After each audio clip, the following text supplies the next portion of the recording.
प्रिय बालाजी भक्तों को मेरा राम राम। जय सीताराम, जय बालाजी सरकार। भक्तों, तेज पत्ते पर नाम लिखकर जला दे, शत्रु रोएगा पछताएगा, दया की भीख मांगेगा। जी हां दोस्तों, सिर्फ तेज पत्ते पर नाम लिखकर जलाने मात्र से आपके शत्रु घुटने टेक देगा, दया की भीख मांगेगा, गिड़गिड़ाएगा। दोस्तों, इस वीडियो में सिर्फ बातें नहीं होंगी, मैं इस उपाय को अपने हाथों से पूरी विधि के साथ करके भी दिखाऊंगा, ताकि आप हर स्टेप सही तरीके से देख, समझ और सीख सकें। दोस्तों, कई बार इंसान की सबसे बड़ी परेशानी कोई बीमारी नहीं होती, बल्कि वो शत्रु होता है जो हर कदम पर उसकी खुशियों को छीनने की कोशिश करता है। कोई आपकी तरक्की से जलता है, कोई आपकी जमीन या प्रॉपर्टी पर नजर रखता है, कोई झूठे आरोप या कौटकचहरी के चक्कर में फंसाने की कोशिश करता है, तो कोई सामने आकर रोज लड़ाई झगड़ा करके आपका चैन छीन लेता है। ऐसे समय में इंसान सोचता है कि आखिर ऐसा कौन सा उपाय किया जाए जिससे इस नकारात्मकता से हमेशा के लिए छुटकारा मिल सके। दोस्तों, आज मैं आपको एक ऐसा पारंपरिक उपाय बताने जा रहा हूं जिसमें आपको केवल एक पत्ते पर अपने शत्रु का नाम लिखना है और फिर विधि के अनुसार उस पत्ते को अग्नि को समर्पित करना है। मान्यता है कि इस उपाय के माध्यम से शत्रु की नकारात्मकता और उसका बुरा प्रभाव धीरे धीरे कम होने लगता है और वो आपको बार बार परेशान करने की स्थिति में नहीं रह पाता। अब आपके मन में सवाल होगा कि आखिर वो कौन सा पत्ता है जिसकी इतनी महिमा बताई जाती है।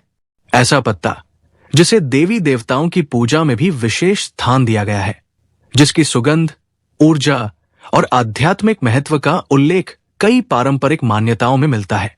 दोस्तों, मैं बात कर रहा हूं तेजपत्ते की। तांत्रिक और पारंपरिक मान्यताओं में तेजपत्ते को विशेष महत्व दिया गया है। कहा जाता है कि जब जीवन में शत्रु, बाधाएं या लगातार आने वाली विपत्तियां मन को अशांत कर दें, तब विधि विधान से किया गया तेजपत्ते का ये उपाय सकारात्मक ऊर्जा का संकल्प लेने का एक माध्यम बन सकता है। तो इस उपाय में तेजपत्ते पर नाम कैसे लिखना है, किस दिन करना सबसे उचित माना जाता है, इसे किस प्रकार जलाना है ताकि पूरा प्रयोग सही तरीके से किया जा सके, इन सभी बातों को मैं इस वीडियो में एक एक करके विस्तार से बताने वाला हूं। इसलिए वीडियो को अंत तक ध्यान से जरूर देखिए ताकि कोई भी महत्वपूर्ण बात आपसे छूट न जाए। दोस्तों, आगे बढ़ने से पहले आप सभी से एक छोटी सी विनती है। अगर आपके मन में भगवान श्री राम, पवन पुत्र हनुमान जी, महादेव बाबा या बागेश्वर धाम सरकार के प्रति सच्ची श्रद्धा और विश्वास है, तो कमेंट बॉक्स में जय श्री राम, जय बागेश्वर धाम सरकार और हर हर महादेव अवश्य लिखिए। माना जाता है कि जब हजारों श्रद्धालु एक साथ भगवान का नाम लेते हैं तो पूरा वातावरण भक्तिमय हो जाता है और मन में भी एक अलग ही सकारात्मक ऊर्जा का संचार होता है। अब आइए जानते हैं इस तेजपत्ते के विशेष प्रयोग के बारे में। आखिर शत्रु का नाम तेजपत्ते पर कैसे लिखना है, किस दिशा में लिखना है, किस समय इस उपाय को करना अधिक शुभ माना जाता है, और सबसे महत्वपूर्ण बात, तेजपत्ता अग्नि को समर्पित करते समय कौन सा मंत्र बोलना है। दोस्तों, इस उपाय में मंत्र का विशेष महत्व बताया गया है। परंपरागत मान्यता है कि जब किसी उपाय को पूरी श्रद्धा, एकाग्रता और सही विधि के साथ किया जाता है, तब उसका आध्यात्मिक प्रभाव और भी अधिक माना जाता है। यदि कोई व्यक्ति लंबे समय से आपको मानसिक रूप से परेशान कर रहा हो, झूठे आरोप लगा रहा हो, आपके विरुद्ध षड्यंत्र रच रहा हो या आपकी शांति भंग करने की कोशिश कर रहा हो, तो ये उपाय ईश्वर से रक्षा और सकारात्मक ऊर्जा की प्रार्थना के रूप में किया जाता है। इसलिए इस वीडियो को बीच में बिल्कुल मत छोड़िए, क्योंकि यदि विधि का कोई भी छोटा सा हिस्सा छूट गया तो पूरा प्रयोग सही ढंग से समझ नहीं आएगा। मैं आपको शुरुआत से लेकर अंत तक हर चरण बहुत सरल भाषा में समझाने वाला हूं। दोस्तों, अब बात करते हैं तेजपत्ते की। दोस्तों, तेजपत्ता केवल रसोई में इस्तेमाल होने वाला एक साधारण मसाला नहीं माना जाता। जैसे लौंग, इलायची और काली मिर्च अपने अपने गुणों के लिए प्रसिद्ध है, उसी प्रकार तेजपत्ते का भी पारंपरिक और आध्यात्मिक महत्व बताया गया है। इसकी मनमोहक और विशिष्ट सुगंध इसे अन्य मसालों से अलग पहचान देती है। कई पारंपरिक मान्यताओं में माना जाता है कि इसकी सुगंध वातावरण को सकारात्मक बनाने और पूजा अर्चना के माहौल को पवित्र करने में सहायक होती है। यही कारण है कि वर्षों से विभिन्न धार्मिक और पारंपरिक अनुष्ठानों में भी तेजपत्ते का उपयोग किया जाता रहा है। तो दोस्तों, अब सबसे महत्वपूर्ण बात आती है कि इस तेजपत्ते के प्रयोग को कब करना है और कैसे करना है। इसलिए अब आगे की बात बिल्कुल ध्यान से सुनिए, क्योंकि यहीं से इस पूरे उपाय की विधि शुरू होती है। सबसे पहले बात करते हैं दिन की। परंपरागत मान्यताओं के अनुसार इस उपाय को गुरुवार, शुक्रवार या शनिवार के दिन करना शुभ माना जाता है। इन 3 दिनों में से अपनी सुविधा और श्रद्धा के अनुसार आप किसी भी एक दिन का चयन कर सकते हैं। अब समय की बात करें तो इस प्रयोग को रात्रि में 8 बजे के बाद करने की मान्यता है, यानी रात 8 बजे के बाद, जब वातावरण अपेक्षाकृत शांत हो जाए और आपका मन भी स्थिर हो, तब पूरी श्रद्धा और एकाग्रता के साथ इस उपाय को करें। दोस्तों, जल्दबाजी में या बिना मन लगाए इस तरह के आध्यात्मिक प्रयोग करने से बचना चाहिए। अब जानते हैं सबसे पहला चरण। दोस्तों, आपको एक बिल्कुल साबुत तेजपत्ता लेना है। ध्यान रखिए, तेजपत्ता कहीं से फटा हुआ, टूटा हुआ या खराब नहीं होना चाहिए। जितना साफ और सही पत्ता होगा, उतना ही अच्छा माना जाता है। इसके बाद काले रंग के मार्कर या पेन से उस तेजपत्ते पर अपने शत्रु का नाम लिखना है। यदि आपको उस व्यक्ति का नाम पता है तो उसका नाम लिखिए, लेकिन अगर आपको लगता है कि कोई गुप्त शत्रु है, यानी ऐसा व्यक्ति जो सामने तो आपका शुभ चिंतक बनकर रहता है लेकिन पीछे से आपके विरुद्ध षड्यंत्र करता है, तो ऐसी स्थिति में केवल शत्रु शब्द लिखना भी पर्याप्त माना जाता है।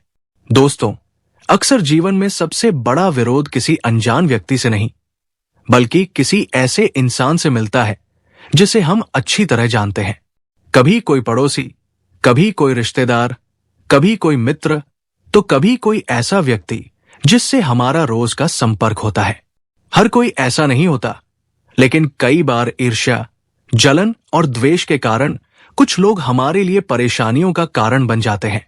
कई लोगों का अनुभव होता है कि बिना किसी स्पष्ट कारण के उनके काम बार बार रुकने लगते हैं, घर में तनाव बढ़ जाता है या हर अच्छे काम में कोई न कोई बाधा आ जाती है। ऐसे समय में मन में ये सवाल उठना स्वाभाविक है कि आखिर ऐसा क्यों हो रहा है।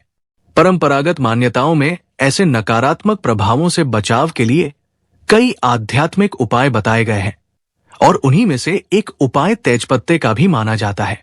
अब इस तेजपत्ते पर नाम लिखने के बाद आगे क्या करना है, किस मंत्र का जाप करना है और इसे अग्नि को किस विधि से समर्पित करना है, ये मैं आपको अगले चरण में विस्तार से बताने वाला हूं। इसलिए वीडियो को अंत तक ध्यान से जरूर देखिए ताकि कोई भी महत्वपूर्ण बात आपसे छूट न जाए। तो दोस्तों, सबसे पहले एक बार फिर इस बात का ध्यान रखिए कि तेजपत्ता बिल्कुल साबुत होना चाहिए। वो कहीं से भी फटा हुआ, टूटा हुआ या खराब नहीं होना चाहिए। परंपरागत मान्यता के अनुसार पूजा या इस प्रकार के आध्यात्मिक प्रयोगों में हमेशा साफ और पूर्ण वस्तु का ही उपयोग करना शुभ माना जाता है। इसके बाद काले रंग के मार्कर या पेन से उस तेजपत्ते पर अपने शत्रु का नाम लिख दीजिए।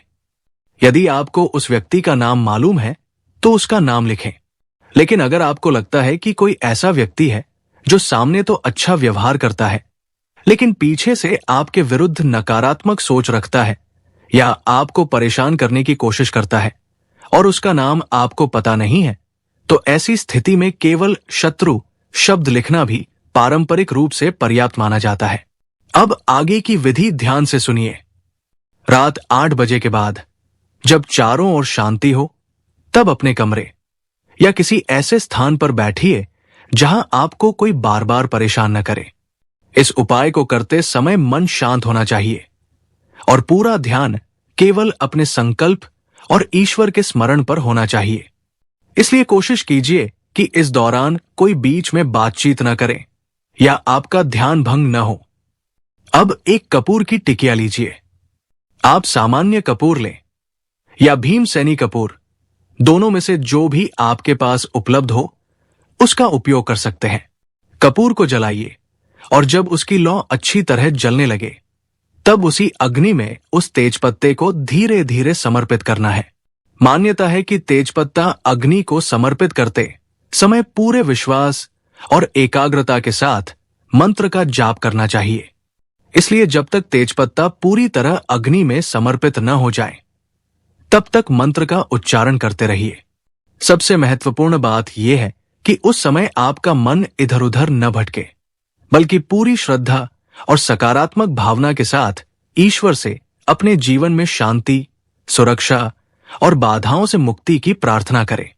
अब प्रश्न यह है कि इस प्रयोग के दौरान कौन सा मंत्र बोला जाता है, उसका सही उच्चारण क्या है और उसे कितनी बार जपना चाहिए। यही सबसे महत्वपूर्ण हिस्सा है जिसे मैं आपको आगे विस्तार से बताने वाला हूं, इसलिए वीडियो को अंत तक ध्यान से जरूर देखिए। अब बात करते हैं इस उपाय के सबसे महत्वपूर्ण भाग की, यानी मंत्र की। दोस्तों, परंपरागत रूप से इस मंत्र का उच्चारण इस प्रकार बताया जाता है, अमुक शत्रु हन हन स्वाहा। मंत्र एक बार और बता रहे हैं, अमुक शत्रु हन हन स्वाहा। अब यहां अमुक की जगह आपको अपने शत्रु का नाम लेना है। उदाहरण के लिए, यदि आपके शत्रु का नाम अजय सिंह है तो आप मंत्र इस प्रकार बोलेंगे, अजय शत्रु हन हन स्वाहा, अजय शत्रु हन हन स्वाहा। इसी प्रकार जिस व्यक्ति का नाम आपने तेजपत्ते पर लिखा है उसी नाम को अमुक के स्थान पर लेते हुए मंत्र का जाप करते रहिए। लेकिन यदि आपने तेजपत्ते पर केवल शत्रु शब्द लिखा है, क्योंकि आपको अपने विरोधी का नाम नहीं पता, तो ऐसी स्थिति में आप पारंपरिक रूप से मंत्र को उसी रूप में बोल सकते हैं, अमुक शत्रु हन हन स्वाहा, अमुक शत्रु हन हन स्वाहा। अब बहुत से लोगों के मन में यह प्रश्न आता है कि इस मंत्र का जाप कितनी बार करना चाहिए। दोस्तों, इस उपाय में किसी निश्चित संख्या का उल्लेख नहीं किया जाता। सबसे महत्वपूर्ण बात संख्या नहीं, बल्कि आपकी श्रद्धा, एकाग्रता और संकल्प है। इसलिए जैसे ही आप कपूर की अग्नि में तेजपत्ते को समर्पित करें, उसी क्षण से इस मंत्र का जाप प्रारंभ कर दीजिए और जब तक तेजपत्ता पूरी तरह अग्नि में समर्पित न हो जाए तब तक मंत्र का उच्चारण करते रहिए। जब तेजपत्ता पूरी तरह जल जाए और उसकी राख ठंडी हो जाए तो उसे सावधानी से किसी छोटी कटोरी या पात्र में रख लें। यदि रात में बाहर जाना संभव न हो तो चिंता की कोई बात नहीं, आप अगले दिन सुबह उस राख को किसी ऐसी जगह विसर्जित कर सकते हैं जहां सामान्यतः लोग कचरा या गंदगी डालते हों। यह कार्य शांत मन और बिना किसी दिखावे के करना उचित माना जाता है। मान्यता है कि इस उपाय को पूरी श्रद्धा, सही विधि और सकारात्मक संकल्प के साथ करने पर व्यक्ति ईश्वर से अपने जीवन की नकारात्मकता, मानसिक तनाव और विरोधियों से रक्षा की प्रार्थना करता है। अंतिम फल ईश्वर की इच्छा और व्यक्ति के कर्मों पर ही निर्भर माना जाता है। दोस्तों, अगर आपको ये जानकारी उपयोगी लगी हो तो वीडियो को लाइक जरूर करें, अपने अनुभव कमेंट बॉक्स में साझा करें और श्रद्धा के साथ जय श्री राम, जय बागेश्वर धाम सरकार तथा हर हर महादेव अवश्य लिखें। इसी तरह की पारंपरिक और धार्मिक मान्यताओं पर आधारित जानकारी के साथ फिर मुलाकात होगी। तब तक के लिए अपना और अपने परिवार का ध्यान रखिए। जय श्री राम, जय बागेश्वर धाम सरकार, हर हर महादेव।